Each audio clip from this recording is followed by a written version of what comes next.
subscribe dan tekan tombol lonceng. Terima kasih. Selamat menonton.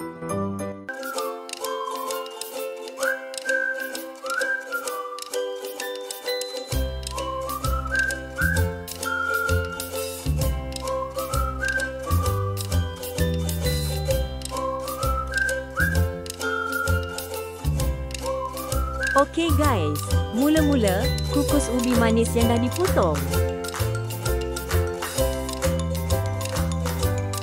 Kukus ubi manis sehingga lembut.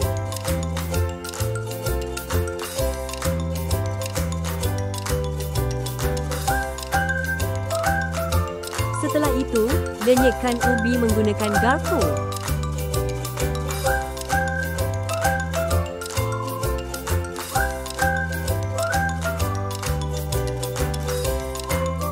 Tambahkan 1 sudu cream cheese.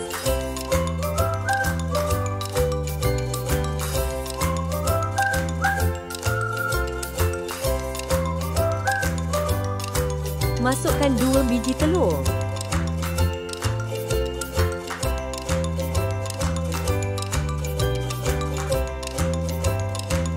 Tambah secawan susu full cream.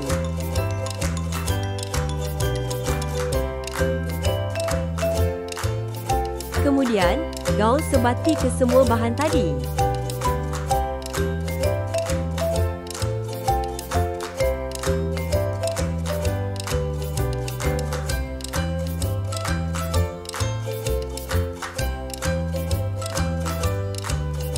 Dan setelah itu, bolehlah masukkan adunan ke dalam acuan.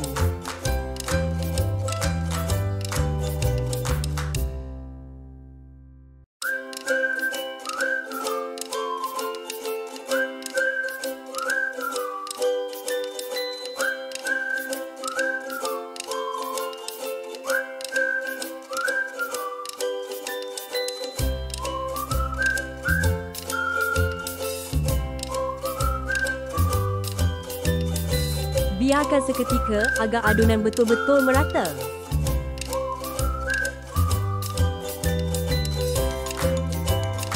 Kukus sekitar 15 hingga 20 minit.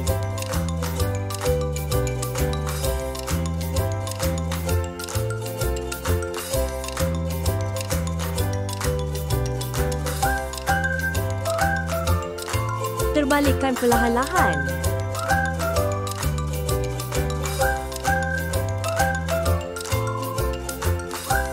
Kemudian potong kepada bahagian kecil.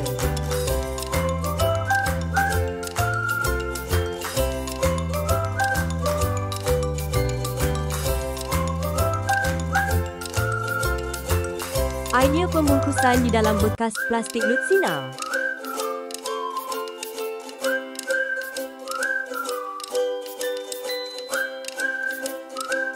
Wah, sangat lembut dan dijamin sedap.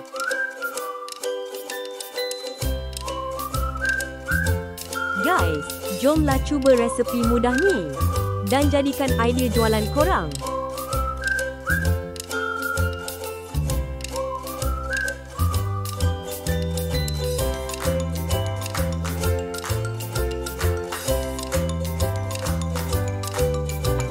Jika suka dengan video ini, jangan lupa like, share, komen dan subscribe. Jumpa lagi.